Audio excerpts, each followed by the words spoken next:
compañeros. Buenas tardes, licenciado. Buenas tardes, licenciado. Qué gusto en saludarlos. Vamos a iniciar la clase de hoy retomando algunos puntos que no se pudieron ver en la clase anterior. Sin embargo, vamos a tratar de darle más énfasis a retomar la misma, ya iniciando hablando sobre algunos conceptos relacionados con el derecho. Entonces vamos a dividir en dos el día de hoy.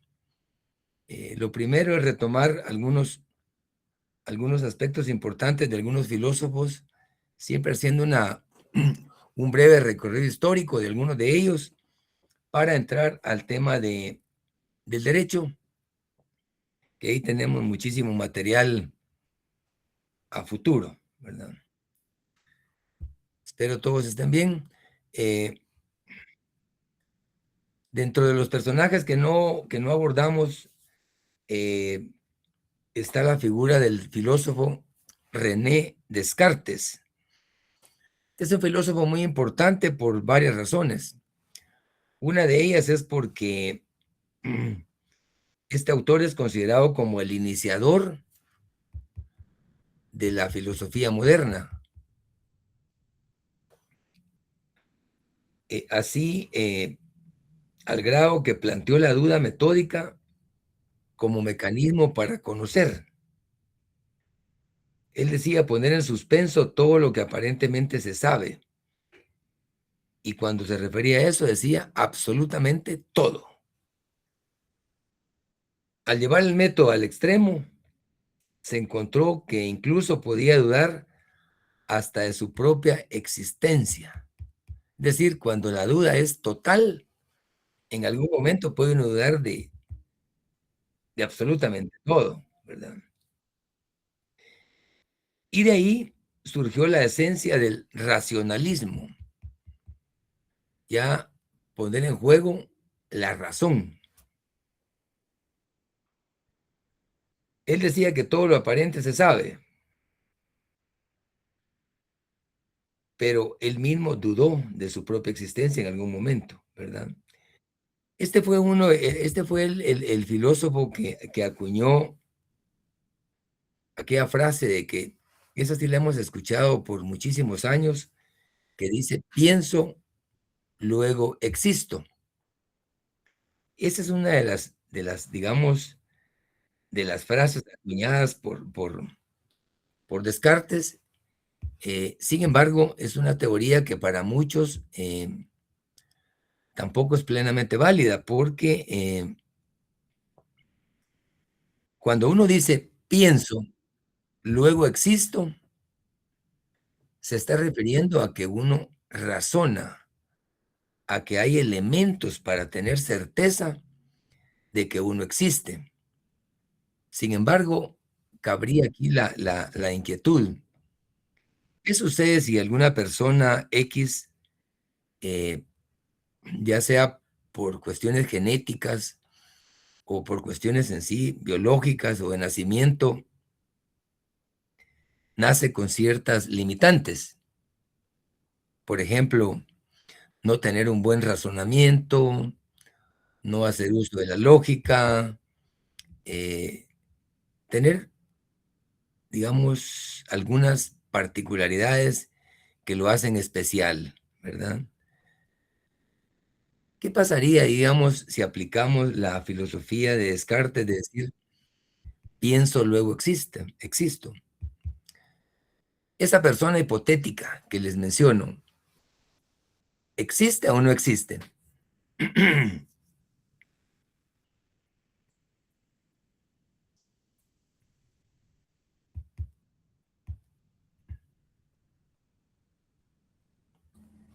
¿Existe, Lick? Existe, ¿verdad? Sí, efectivamente, existe, ¿verdad? Sin embargo, lo que aquí, digamos, es atendible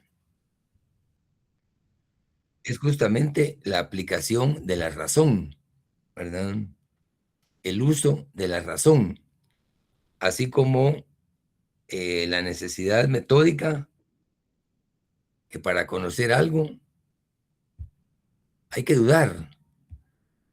Lo que decíamos hace algunos días, que es necesario, digamos, cuestionar y replantear las ideas a manera de que uno no se quede solo con las definiciones fundamentales, ¿verdad?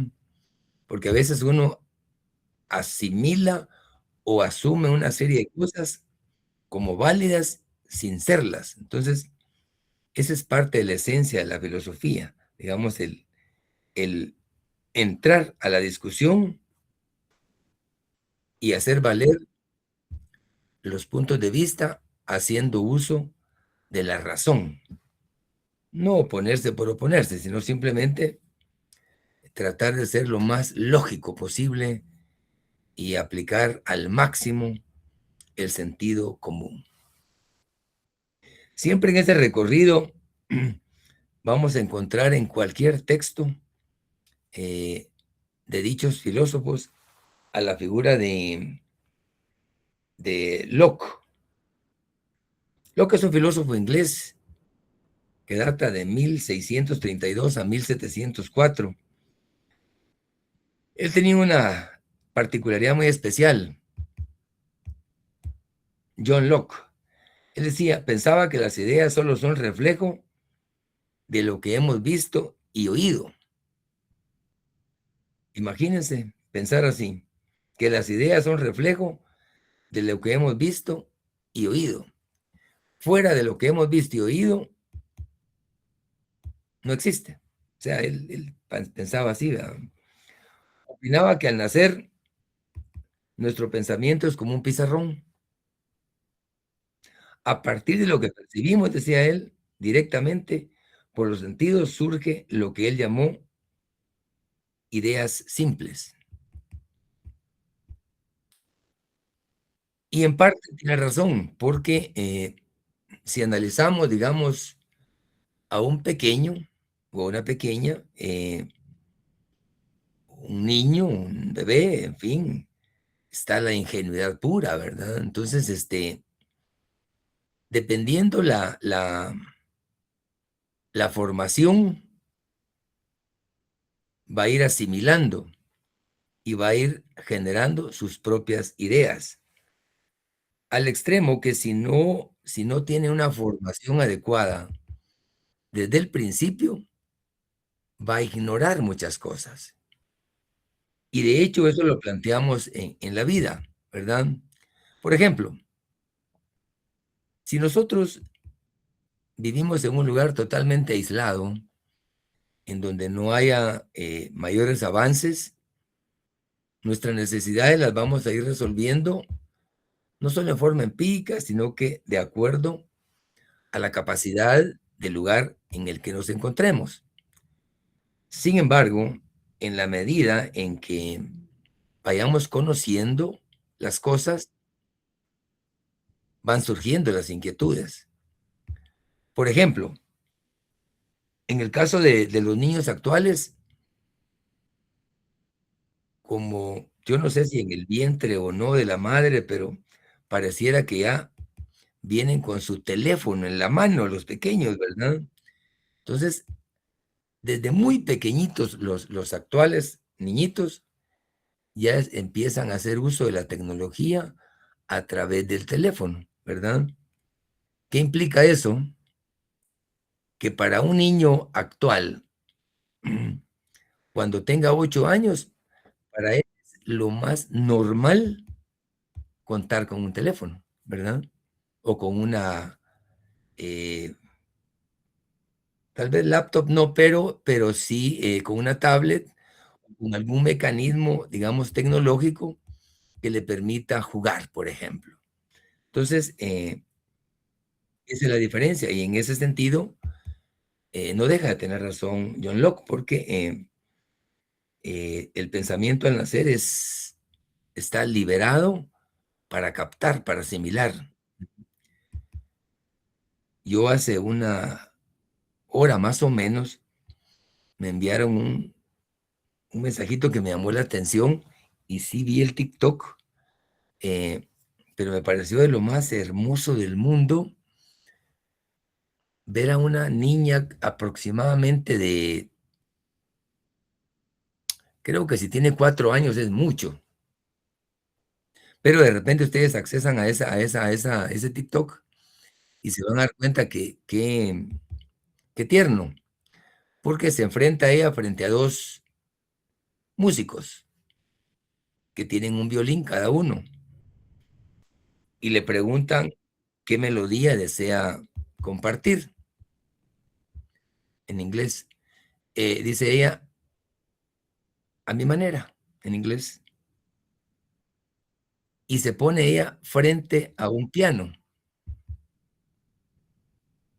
Y cuando le corresponde la intervención del piano, después de la introducción de los violines, es un espectáculo ver a esa bebé, a esa niña, haciendo uso del piano, ¿no?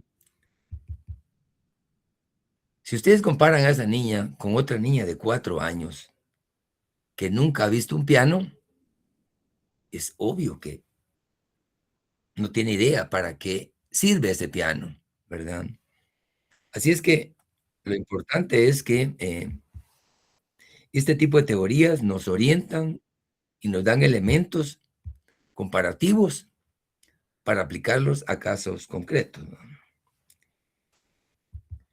Siguiendo con el mismo recorrido, nos encontramos con el idealismo trascendental. Esto se le acuña o se le aplica como la forma más elaborada del idealismo a través de Emmanuel Kant. Emmanuel Kant fue un filósofo alemán considerado como el más influyente en el siglo XIX. ¿Verdad? Idealismo trascendental. Él pensaba que los sentidos aportan datos aislados y que en sí mismos no significan nada, decía él. Sin embargo, ciertas condiciones racionales previas e inherentes a todos los seres humanos permiten dar sentido a dichos datos. A estos elementos él le llamó conocimientos puros, porque no tienen un referente en la realidad, dice él. Él asocia las diferentes versiones y concluye que a eso se le denomina conocimiento puro. Emmanuel Kant, muy famoso. Asimismo, hemos escuchado esto, ya sea como filosofía o como ideología, el término idealismo, ¿verdad? ¿Alguien me podría decir qué entendemos por idealismo así en forma muy simple?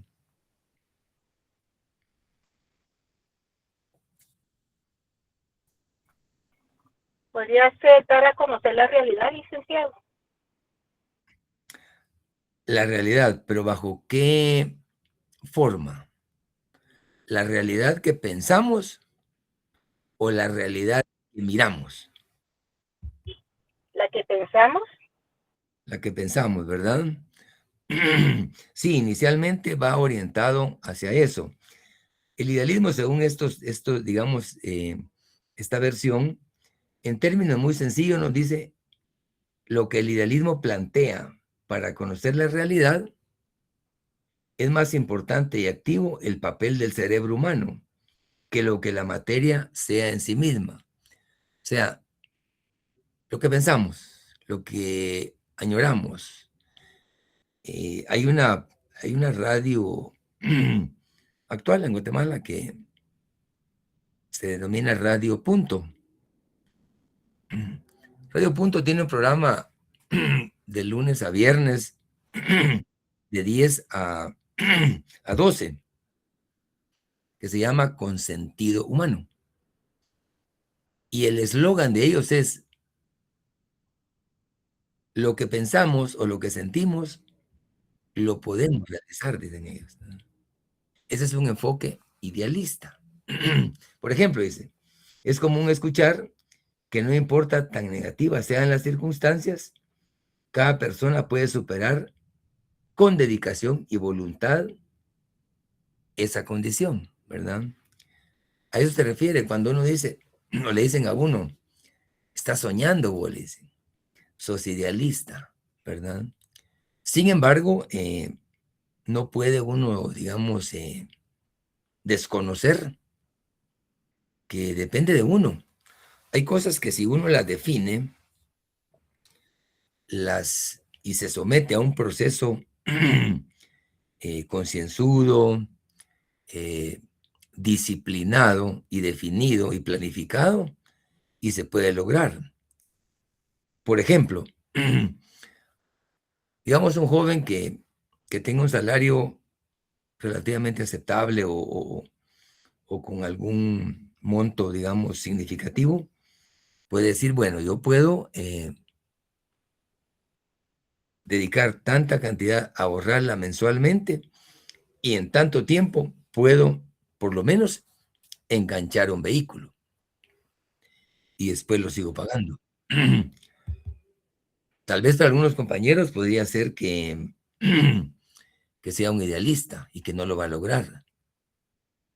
Pero si lo hace disciplinadamente, por supuesto que lo puede lograr, ¿verdad? Ese es como un proyecto elemental o una cosa concreta. Pero asimismo puede ir pensando en otras cosas, ¿no? Hay quienes, por ejemplo, desde muy jóvenes dicen, bueno, yo voy a enganchar un apartamento o una casa. Y si son jóvenes, obviamente pueden tener una proyección de 20, 25 años para hacer efectivo ese proyecto. Y así como se paga una renta, perfectamente se puede pagar una letra, ¿verdad? Entonces, de manera que no puede uno creer que por el hecho que le dan idealista, no puede llegar a obtener resultados concretos, ¿no? Por eso manifiesta acá el texto que se presume que las cosas que se declaran reales serán fundamentalmente, dice, las que se admitirán como conocibles y en particular conocibles con plena seguridad. Lo que quiere decir este filósofo, Ferrater, es que si para nosotros algo se puede convertir en real y nos dedicamos a lograr dicho propósito, lo logramos. En este momento ustedes están a un paso de cerrar Pensum. Es un proyecto de vida interesante.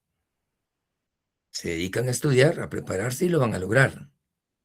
La fase siguiente ya será avanzar en la tesis y a la vez prepararse para los exámenes técnico-profesional, que son otras fases, pero que si lo definen y son disciplinadas o disciplinados, simplemente lo logran, ¿verdad? ¿Verdad? Y ya en su momento, pues ya van a poder participar en eventos en donde, como abogados o notarios, podemos participar, sujetos obviamente a procedimientos. O si no, se dedican a crear su propia oficina, su propio staff, su propio proyecto, o si no, a una empresa en donde ustedes sean los gerentes o los propietarios, pero ya con conocimientos, porque no necesariamente uno va a desarrollarse en lo que se ha preparado, pero sí es importante que la preparación que uno tenga haga uso de ella en el desarrollo de sus actividades. No a todos les va a gustar, por ejemplo, el notariado, pero a algunos les va a gustar, por ejemplo, penal, civil, ¿verdad? Ambiental, laboral. Hay a quienes les fascina el derecho laboral, ¿no? Y ahí están atendiendo las diferentes audiencias y al final, regularmente, aplicando el principio prooperario o el principio realista del derecho, y regularmente se favorece al trabajador, ¿verdad? Ante tanto despido que se da injustificadamente, ¿verdad? Pero ya será cada quien el uso que haga de su esfuerzo académico, ¿verdad? Y por último, no menos importante, es necesario que se deje constancia o se aborde, aunque sea en forma breve, lo relacionado con el materialismo dialéctico. Este es otra clase de filosofía, la cual, en forma resumida, se puede analizar desde dos perspectivas. Una bajo el punto de vista ontológico y otra bajo el punto de vista epistemológico. Desde la ontología, plantea que la materia existe antes y con independencia de la conciencia. O sea, lo material existe, nos guste o no. Vemos una roca, esa roca existe. Vemos una carretera, esa carretera existe. O sea, vemos un árbol, ese árbol existe. Querramos o no querramos. Mientras que, si lo vemos bajo el punto de vista epistemológico, esgrime que el conocimiento es el reflejo de la realidad objetiva en la conciencia humana. Son dos puntos de vista. Los máximos exponentes en estos temas históricos ha sido Karl Marx y Federico Engels. Por cierto, estos personajes,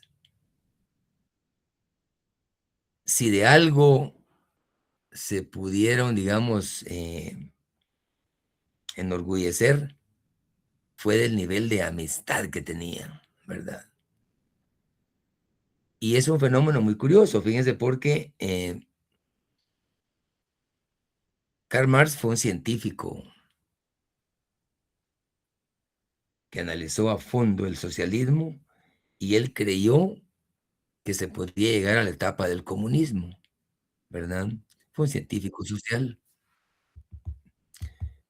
Federico Engels también fue un filósofo cuyo enfoque coincidía con el pensamiento de Karl Marx.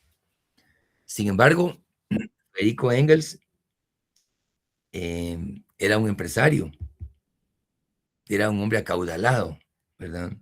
Mientras que Marx era un hombre académico que pasó las penalidades que más se le puede ocurrir a uno porque se vivían cambiando de lugar, aunque su origen era prusiano, vivió mucho tiempo en Inglaterra, pero quien lo subsidió mientras él desarrollaba sus teorías fue su amigo Federico Engels.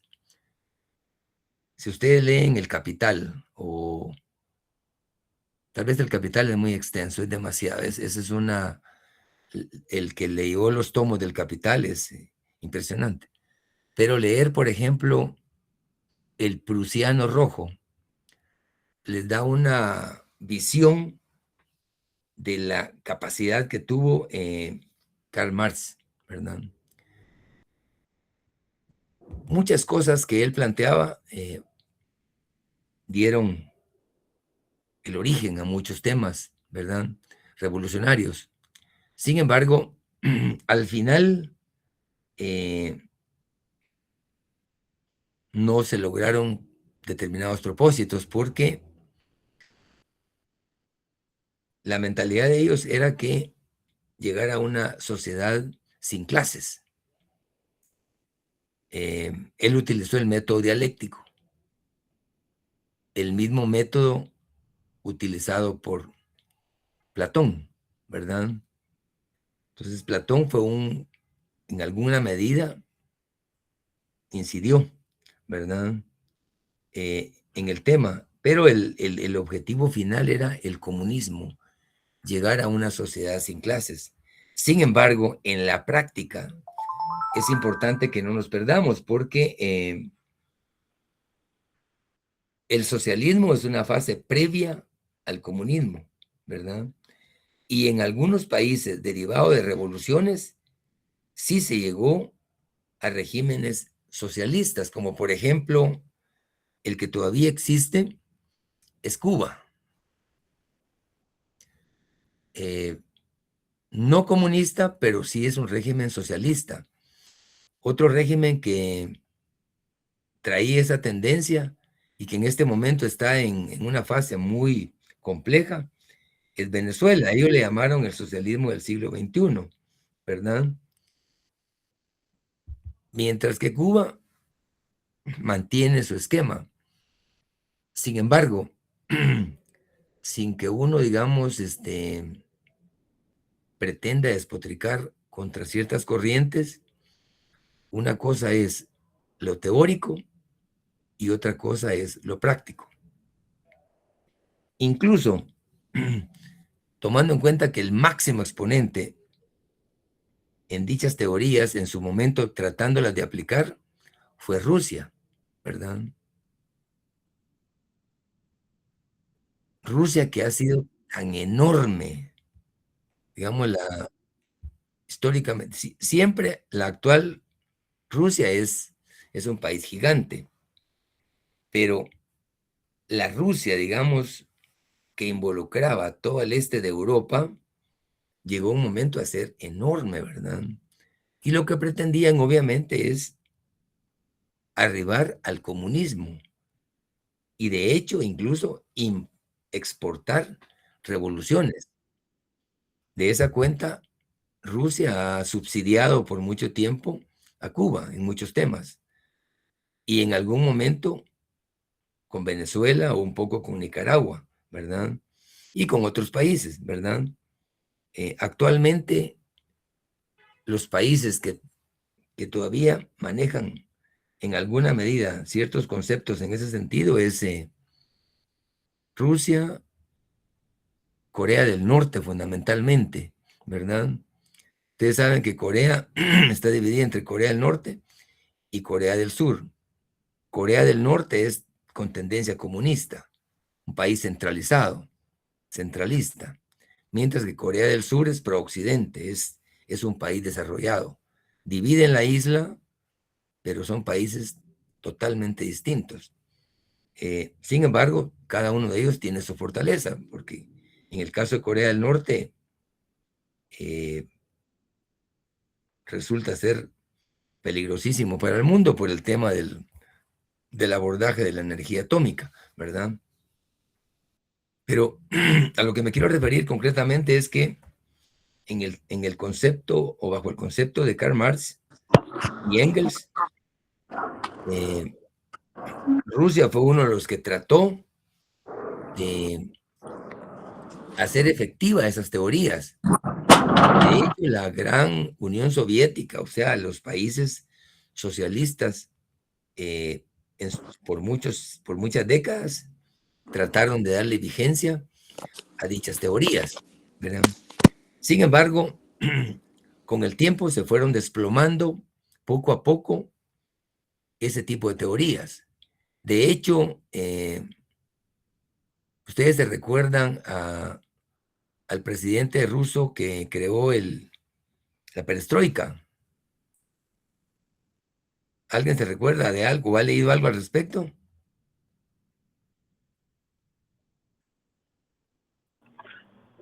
Vladimir Gorbachov, disculpe. Ujú.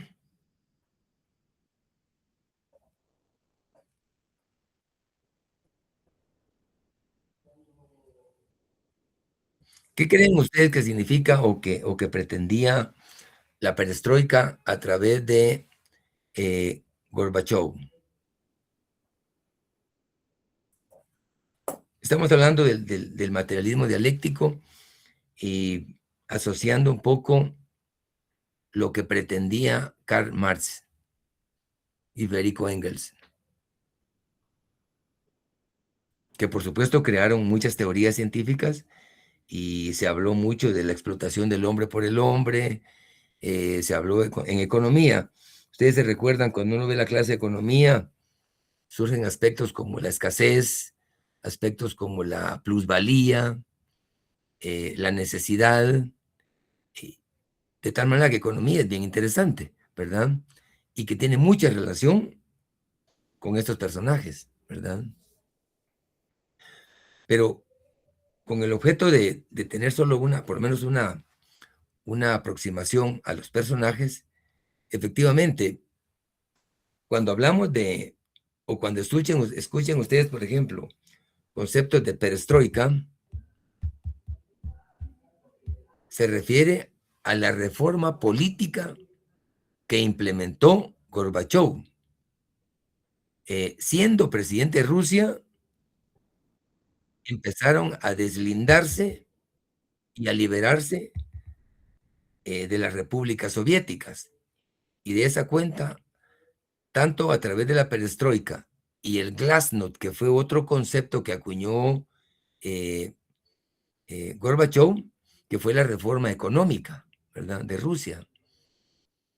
Y de esa cuenta, actualmente, el actual presidente, que es dictador, Putin, evidentemente él obtuvo el beneficio de tanto de Gorbachov como de Boris Yeltsin, que era el presidente que superó, digamos, asumió posterior a Gorbachov, ¿verdad? Y después de estos personajes surge la figura de Putin, que tiene ya como 20 años en el ejercicio del poder, ¿verdad? Pero ya Rusia solo como tal, como país, aunque él actualmente quisiera volver a ese crecimiento, de hecho de ahí surge, digamos, lo que él le llamó operación especial, pero que es una guerra, pues, en contra de Ucrania, porque él lo que ha querido es generar el imperio nuevamente, ¿verdad? No le basta solo contar con Rusia, quiere más, ¿verdad?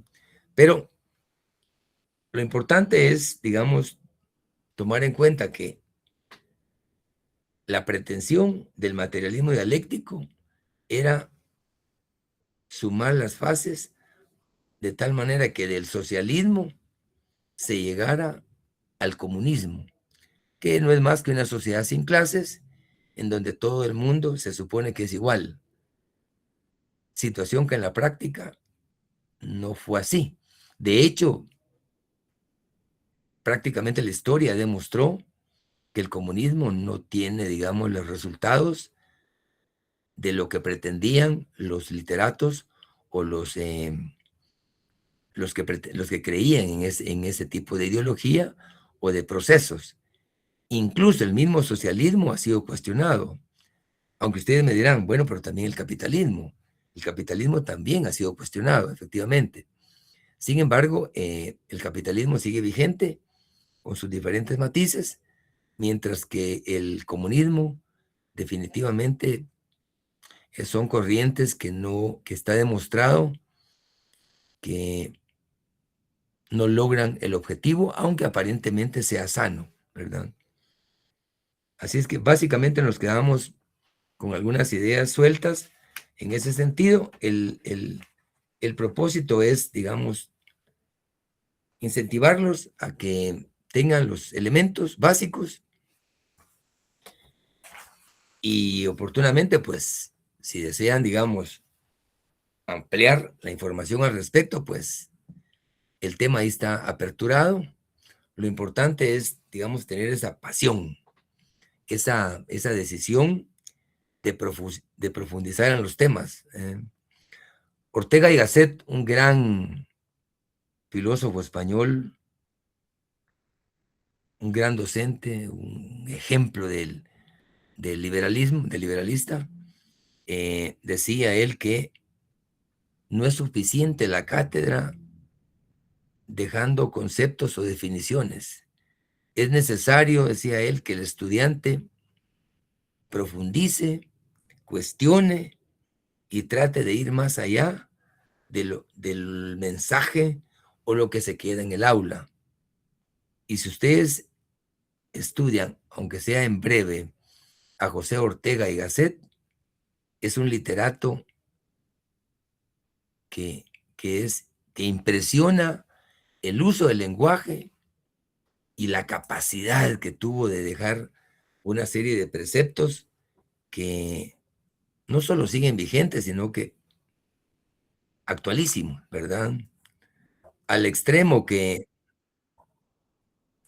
Vargas Llosa, también un gran literato peruano, premio Nobel de Literatura, era un ferviente admirador de Ortega y Gasset. Y leer a Vargas Llosa también es una exquisitez, ¿verdad? Por cierto, les sugiero que cuando tengan algún espacio, lean La historia del chivo, así se llama, de Vargas Llosa, ¿verdad? Es un texto, es una obra no solo, digamos, interesante, sino que deja un conocimiento increíble, pero la pluma de Vargas Llosa era brillante, ¿verdad? Y de hecho, la obra que escribió en función de Guatemala, que se denomina Tiempos Recios, que relata, digamos, la caída de Arbenz. Cuando uno lee Tiempos Recios y lee la historia del chivo, tiene en algún momento tiene algunos elementos que se fusionan entre la historia de República Dominicana y la historia nuestra, porque vincula, digamos, incluso no solo el quehacer de Jacobo Arbenz Guzmán, sino que también vincula parte del ejercicio de Castillo Armas, que fue el que derrocó a Jacobo Arbenz, pero se asocia con el dictador Trujillo de República Dominicana. Pero ambos textos son para agotar varias tazas de café, hoy totalmente invitados a leerlos. ¿Alguna pregunta, estimadas amigas y amigos?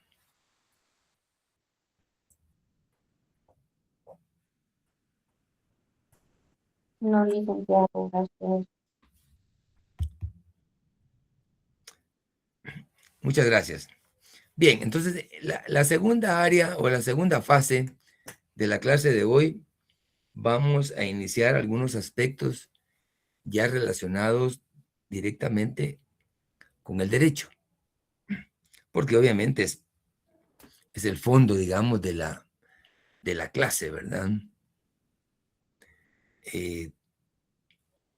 Como rama de la filosofía del derecho, como rama de la filosofía, la aplicación del derecho, y en el desarrollo del curso vamos a tratar de ir profundizando en algunos aspectos del derecho, porque en la medida en que nosotros logremos asimilar al máximo cómo nace, cómo surge, cómo se hace, cómo se interpreta, cómo se aplica el derecho, pues en esa medida no solo nos va a motivar a profundizar en el tema, sino que a sentirle el sabor, digamos, a la carrera y a la normativa, porque si uno se queda solo con decir, por ejemplo, bueno, Guatemala tiene muchas leyes, sí, aproximadamente tiene entre 13,000 y 14,000 leyes vigentes. Se le termina la vida a uno y jamás lees todas las leyes, pero el derecho es lo importante, tratar de entenderlo independientemente que no conozcamos a fondo todas las leyes que existen, porque sería imposible. Digamos, si alguien dice que las ha leído, las interpreta, las conoce, pues lo más seguro es que nos está mintiendo, ¿verdad? Pero sí es importante entenderlo como concepto, como definición y como aplicación.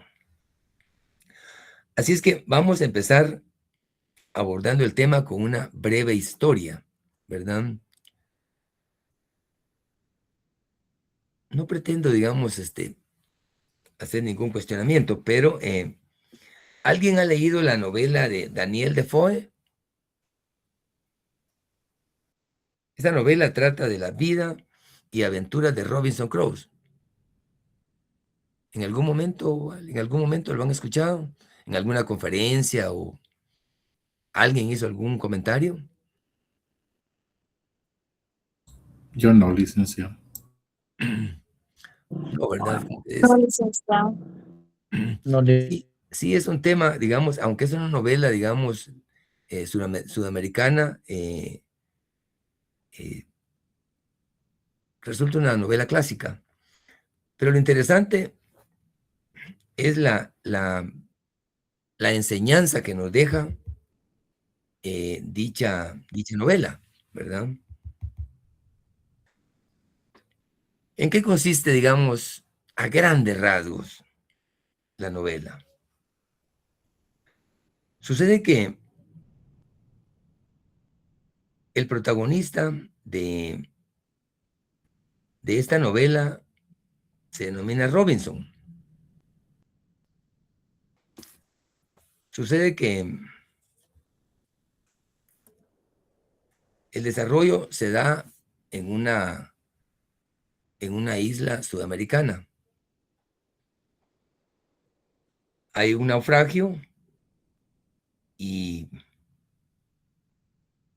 se queda, digamos, en las orillas en la isla, se queda Robinson. Así se le denomina al personaje. Solo. Imagínense uno en una isla solo. Por cierto, si hay una película hay un personaje, esa sí me imagino que la han visto. Tom Hanks, ¿Cuál? la ¿Quién? película de Tom Hanks, la de Forrest Gump. Sí, el protagonista es Tom Hanks, es cierto. ¿Alguien vio esa película? Sí, licenciado. ¿Verdad que es una película buenísima, no? Triste en su desenlace, pero deja unas lecciones impresionantes, ¿verdad? Que él, para no volverse loco, crea un personaje y resulta hablando con un coco, ¿verdad? Es interesante. Algo así se da en este caso. Sucede que, producto de un naufragio, se queda este personaje en la isla, solo, y sobrevive, ¿verdad? Pero dentro de esa experiencia, estando solitario en la isla, después de 25 años, imagínense cómo tenía la barba ese famoso Robinson, después de 25 años de estar solo sobreviviendo ahí y hablando con los peces y las aves y con los árboles, sucede que ingresaron a la isla una horda de caníbales. Era un grupo de gente que comía gente, de caníbales, y llevaban a 2 prisioneros. El objetivo de los caníbales era obviamente freír o hacer un camping ahí, ¿no? Comerse a los prisioneros, ¿verdad? Y Robinson los detecta y logra arrebatarles a un prisionero. Se los quita, los caníbales lo persiguen y él con su escopeta derriba a un caníbal y mata a otro, pero rescatando a una de las personas que esos caníbales se iban a comer. Entonces, el joven salvaje, en agradecimiento a Robinson, agacha la cabeza, le rinde pleitesía y se ofrece a ser con él esclavo perpetuo. Y le dice el personaje, el que salvó, que después le denominó Viernes como nombre, ¿verdad? Estoy a las órdenes para lo que usted diga, para lo que usted ordene, porque usted me salvó la vida. Entonces, él no tenía nada más ahí. Entonces, se puso a las órdenes de Robinson sin tener derecho a nada, más que a captar y a obedecer lo que Robinson ordenara, ¿verdad? Eso es por una parte. Con el tiempo, derivado de una tripulación amotinada, esta era otra tripulación, arrojaron al capitán del barco a la orilla. Es decir, por una parte estaba ya el Robinson con Viernes, que era el que había salvado y que estaba bajo sus órdenes. y posteriormente aparece un capitán de un barco que se amotinó la tripulación y lo expulsó del barco, siendo el capitán del barco. Pero se encuentra ante Robinson y ante el esclavo en una isla solitaria. Y ante esa situación, ¿qué les quedaba a ellos? Ser solidarios y apoyarse para subsistir, ¿verdad? Entonces, Robinson promete apoyarlo, pero bajo dos condiciones. Le dice Robinson: yo te apoyo y te respeto como capitán que eres, pero mientras estés en la isla, vas a obedecerme. Aquí yo soy el chief. Aquí yo soy Donald Trump. Aquí yo soy Putin. No soy Maduro, ¿verdad? Entonces, o si queremos algo más cercano, aquí soy Bukele. ¿Y qué? ¿Ah? Entonces, le dijo, sí, de acuerdo. Pero hay una segunda condición, que si logramos recuperar la tripulación, o sea, el barco que te expulsó, y logramos reducirlo y traerlo a la isla, me llevas a Inglaterra en tu barco y no me cobras el pasaje, porque no tengo pisto. Dijo, ahí no estaba el Banco de Guatemala ni el Banco de Estados Unidos para crear los dólares, ni la Comisión Europea, ¿verdad? Para crear euros. Entonces le dijo, bajo estas dos condiciones, le dijo, te apoyo.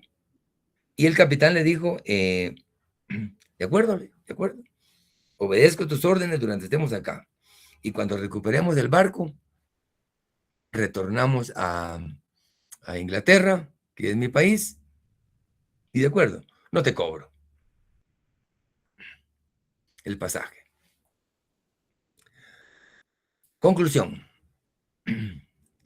Les hago la pregunta. Aquí estamos hablando de prolegómenos o el principio de ir abordando el concepto de derecho. Pero el primer caso entre Robinson y Viernes se generó una relación. ¿Qué tipo de relación se desprende de esa fusión? ¿Cómo se denomina esa relación? Aparte de la esclavitud, Sí, el Viernes era esclavo, ¿verdad? De Robinson. Él le obedecía a todo. Él no tenía derecho a presentar un recurso de revocatoria o de aclaración o de apelación, menos de amparo. Y ahí no existía la Comisión contra la Tortura para decir que iban a pedir una exhibición personal. Nada de eso. Absolutamente nada. Ahí la Constitución era Robinson. ¿Qué La, relación hay autori- ahí? la autoridad que él creó y las reglas que impuso. Sí, sí, sí había autoridad en ese sentido, sí. Pero ante el tiempo, Era, perdón, licenciado, sería un estilo como monarquía, porque él era el superior de entre todos, porque mientras estuvieran en la isla, tenían que hacerle caso a Robinson.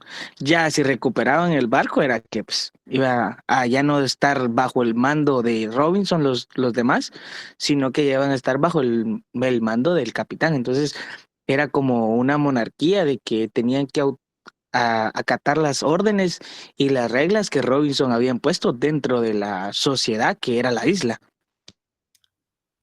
sí, efectivamente, ahí quien mandaba era Robinson y ellos tenían que obedecer dentro de ese ámbito. Pues jóvenes, la enseñanza que nos deja esto pareciera una historia, digamos, con poco sentido o sin apego al derecho, pero no, es justamente lo contrario. Específicamente lo que se genera aquí es una relación de poder. Eso es el poder, el definir, el mandar, tomar decisiones y hacer que se hagan las cosas, ¿verdad? Poder aquí rayando obviamente en lo salvaje, pero aquí la relación que se daba entre Robinson y Viernes era relación de poder, ¿verdad? Diferente poder es el que le aplicó Cantinflas a un periodista en un cuarto. Estaba un grupo de personas y había un periodista y cerraron la puerta de salida y dependía de que Cantinflas habilitara el cuarto. Y le dice el periodista a Cantinflas, usted sabe que es el cuarto poder, le dijo. Y le dice Cantinflas, pues no sé, pero usted sabe qué es no poder salir del cuarto. Solo invirtió el tema. Regresando, relación de poder. Mientras que la relación entre Robinson y el capitán, hay diferencia. ¿Por qué hay diferencia? ¿Qué nos dice la historia entre la relación entre Robinson y Viernes y la relación entre Robinson y el capitán?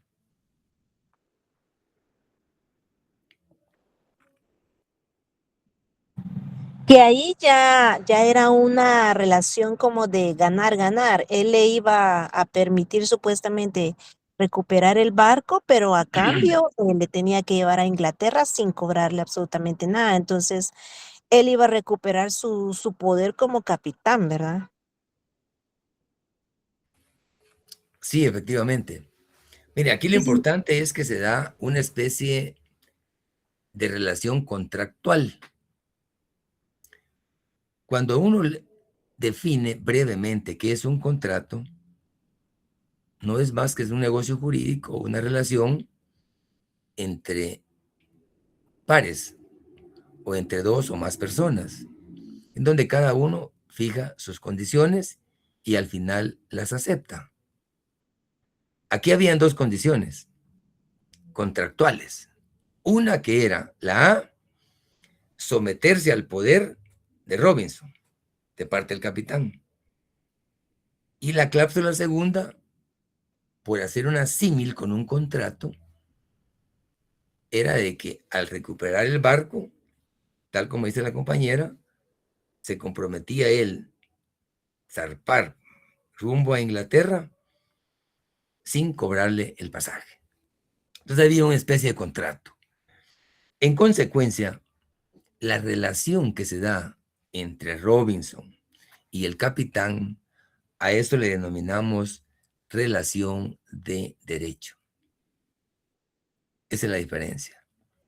El primero es una relación de poder y el segundo es una relación de derecho, porque ya habían, digamos, algunas responsabilidades recíprocas. Entonces, lo interesante aquí es diferenciar relación de poder y relación de derecho, porque cuando ustedes ya llegan a un acuerdo, aunque sea verbal, son condiciones, y ahí empieza a funcionar el derecho.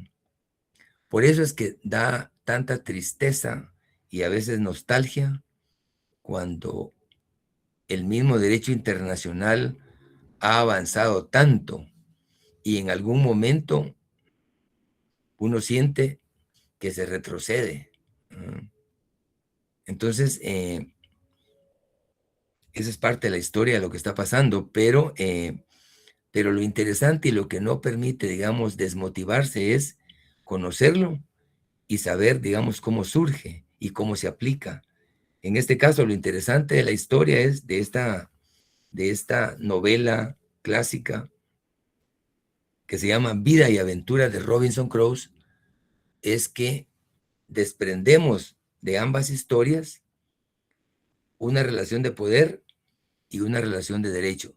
Tal vez ustedes dirán que es un enfoque infantil o elemental, pero por elemental que sea, lo importante es que es didáctico y nos permite diferenciar una cosa de la otra, ¿verdad?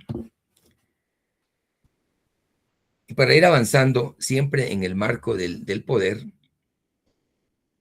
el impulso del poder. En sentido sociológico, el poder es la capacidad de un individuo o grupo de llevar a la práctica la voluntad, incluso a pesar de la resistencia de otros individuos o grupos. Eso es el impulso del poder. Llevar a la práctica la voluntad, incluso en contra de, ¿verdad? Y en ese sentido, el sociólogo norteamericano Lester Ward le llama a esto el derecho de la fuerza, que en este momento el mejor ejemplo es lo que estamos viendo en Estados Unidos. Estados Unidos primero amenaza y después logra un propósito. Derecho de la fuerza, dicho por un norteamericano, ¿verdad? Solo que él no pensó que lo iba a aplicar el actual, pero es un ejemplo de lo que está pasando.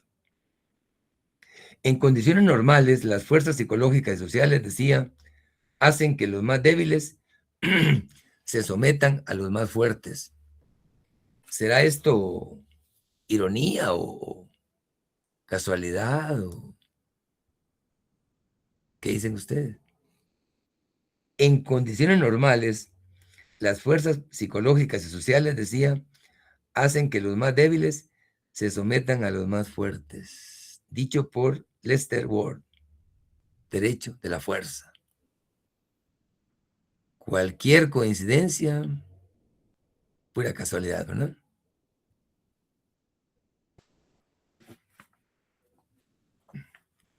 Imagínense que nosotros,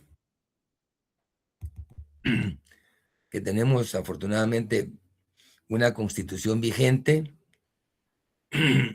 no lo desarrollado que quisiéramos, pero tenemos constitución, ¿verdad? Que no existiera, sería tremendo, ¿verdad? De hecho, han habido periodos en el país que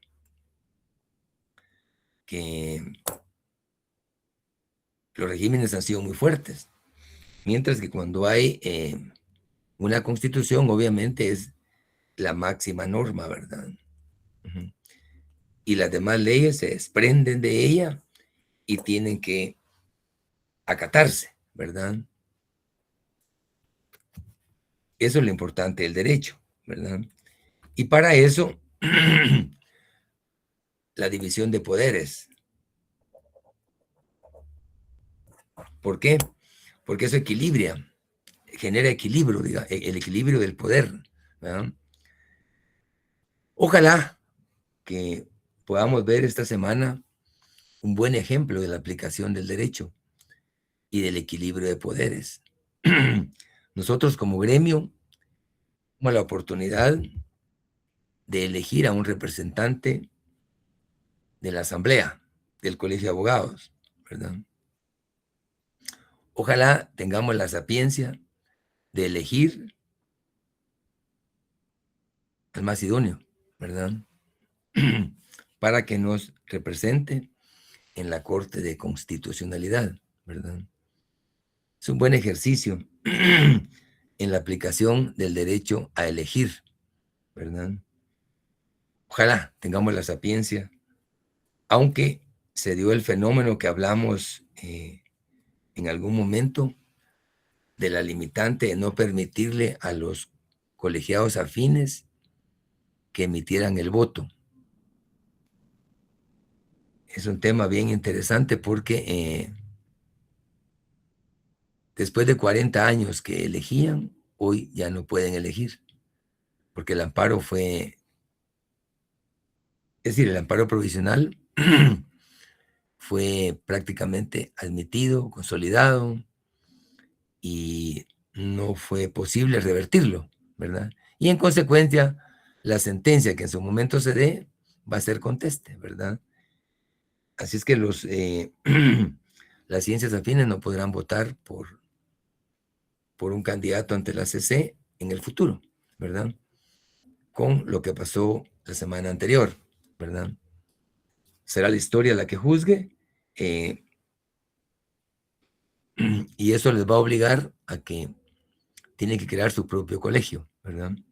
Para crear sus propias inquietudes, que no es tan fácil, ¿verdad? Pero bien, esa es harina de otro costal. Lo importante es que es parte de la aplicación del derecho.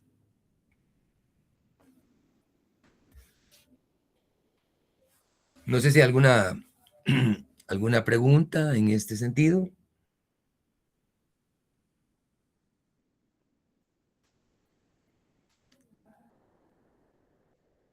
Porque también es interesante lo que nos decía el barón de Montesquieu, Montesquieu decía, es un filósofo francés, que decía, es una experiencia eterna ese, que todo hombre que tiene autoridad es capaz de abusar de ella.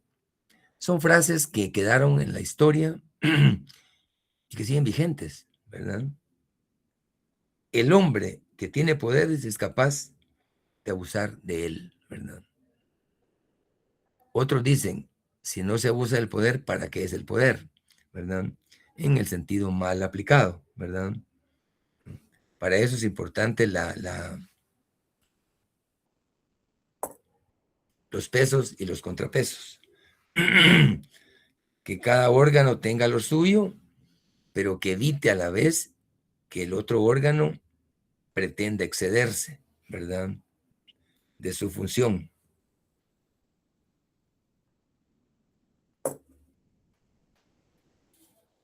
Bien. Hay un par de conceptos que quiero compartir siempre en el marco del poder, y que es la anarquía, ¿verdad? Para no desubicarnos del impulso del poder y del poder como un inicio para entrar a abordar el concepto de derecho. Yo les compartí un enfoque, digamos, de definición sobre la anarquía. Me gustaría escuchar sus comentarios sobre qué entendemos por anarquía.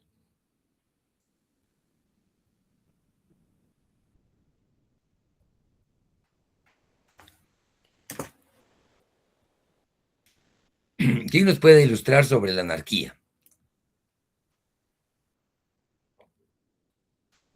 Buenas noches, licenciado. A mi punto de vista, yo considero que la anarquía es alguien que siempre va a permanecer en el poder. Por ejemplo, cuando hablamos de los reyes.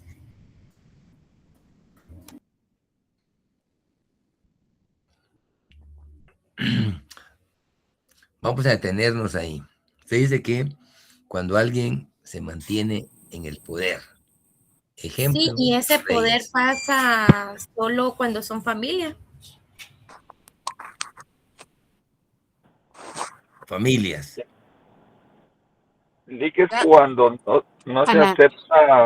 no se acepta la distribución de poderes en un estado a través de los diferentes, por ejemplo, el Congreso o la Corte, que no practica la abolición de esas instituciones con tal de ellos generar el poder individualmente. Fíjese que la verdad que sí tengo que cobrar a toda la gente, le cobro, a ninguna le dejo de cobrar porque sí le queda lejos a donde estoy viendo, la verdad. Entonces sí se los podría llevar con lo que verifiqué. Para llevárselos únicamente le ofrecería ahorita. Daniel, tu micrófono. No me comprometo ya que ya más tarde ya se hace de noche y es peligroso. Entonces yo ahorita sí con mucho gusto se los podría llevar. Daniel, tu micrófono. Mañana. Mire, tiene alguna relación con lo que se está diciendo, pero sí es importante que lo discutamos, obviamente, pero no confundamos.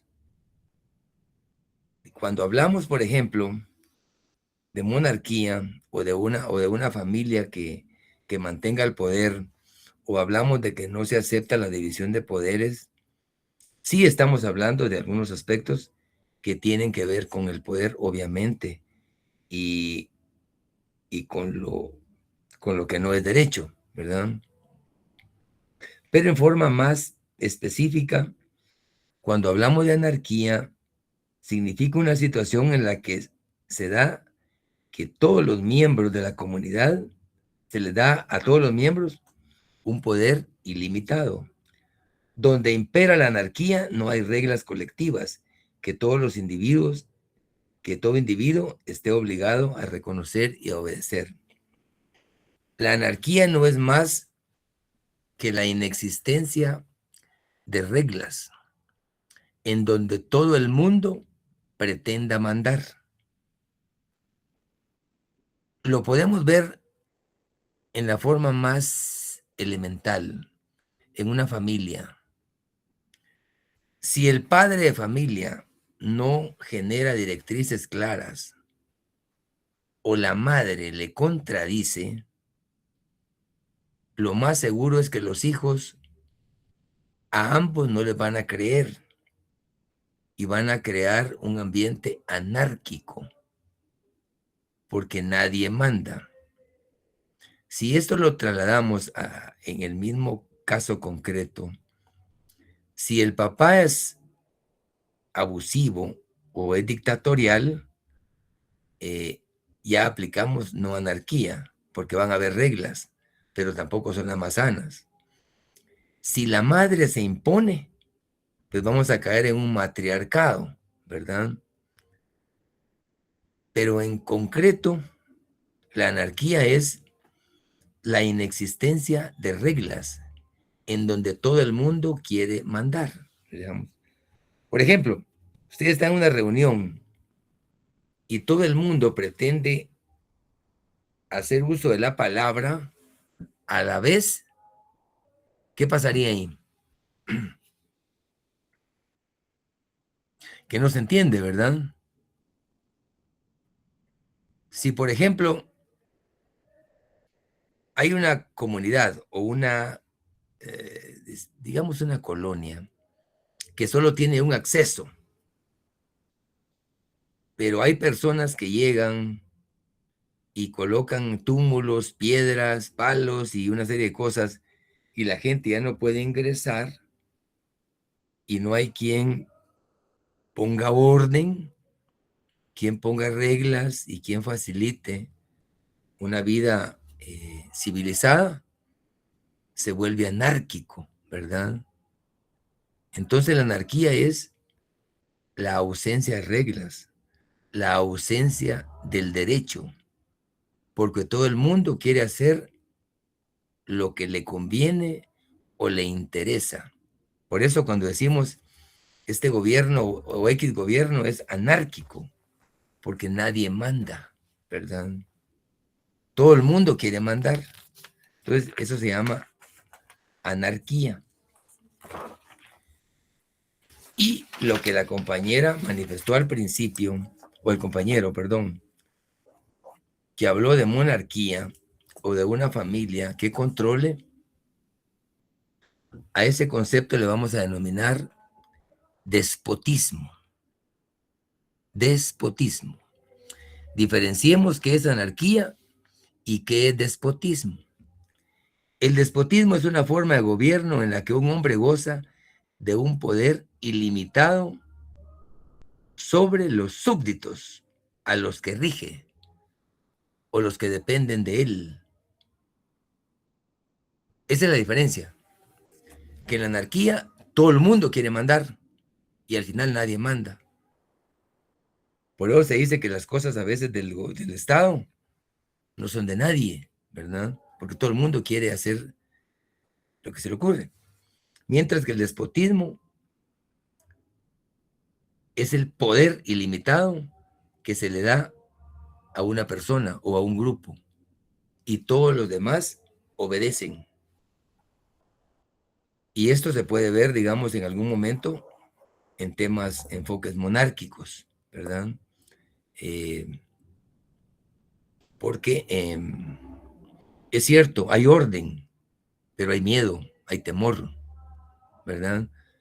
Ahí ni siquiera se puede hablar de democracia, porque no existe, ¿verdad? Entonces, lo importante es que asociemos el poder, asociemos la anarquía y asociemos el despotismo. Anarquía es un relajo, anarquía es ausencia de reglas, mientras que el despotismo es el poder ilimitado hacia una persona, ¿verdad? Entonces dirán ustedes, bueno, ambas definiciones o ambos conceptos, ¿a qué nos llevan?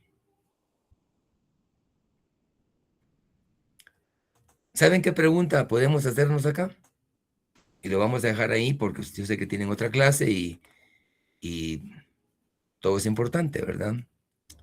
Pero quedémonos con el concepto de anarquía, ausencia de reglas. Y despotismo, cuando el hombre o una determinada persona goza de un poder ilimitado. Hay muchos libros que hablan sobre el despotismo, ¿verdad? Incluso hay un libro se me escapa ahorita el autor, García Laguardia, escribió es un pequeño libro, es un ensayo sobre el despotismo ilustrado. Vean, si pueden adquirirlo, léanlo, es interesantísimo. García Laguardia fue uno de los profesores, uno de los académicos guatemaltecos que vivió mucho tiempo en Costa Rica, pero que fue también magistrado de la Corte en su momento, de la Corte de Constitucionalidad.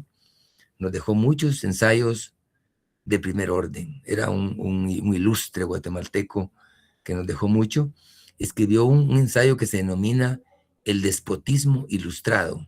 No es muy grande, es un ensayo que lo lee uno en un fin de semana y es muy agradable. La pluma de él era agradable y el mensaje, no se diga, ¿verdad? Así es que nos va a servir mucho porque nos hace entender los gobiernos despóticos que hemos tenido y la forma que han gobernado. Pero en esencia, hablar de anarquía y hablar de despotismo nos introduce al rol que juega el derecho entre ambas definiciones. El derecho viene a ponerle orden. El derecho viene a decirle a la anarquía, señora, está obsoleta, usted no tiene cabida acá. Y usted, señor despótico, tampoco. Aquí el que manda soy yo, y es el derecho. El derecho es el equilibrio entre la anarquía y el despotismo, ¿verdad? Ya de allí se definirán o originaremos una serie de discusiones sobre el derecho, pero el derecho viene a conciliar ese problema entre la anarquía y el despotismo, viene a poner orden y reglas que no siempre son claras, pero ahí está el derecho. Así es que nos quedamos por acá, estimadas jóvenes y jóvenes. Les deseo que tengan una excelente tarde. Una feliz tarde, licenciado. Feliz tarde. Buenas noches, Rick.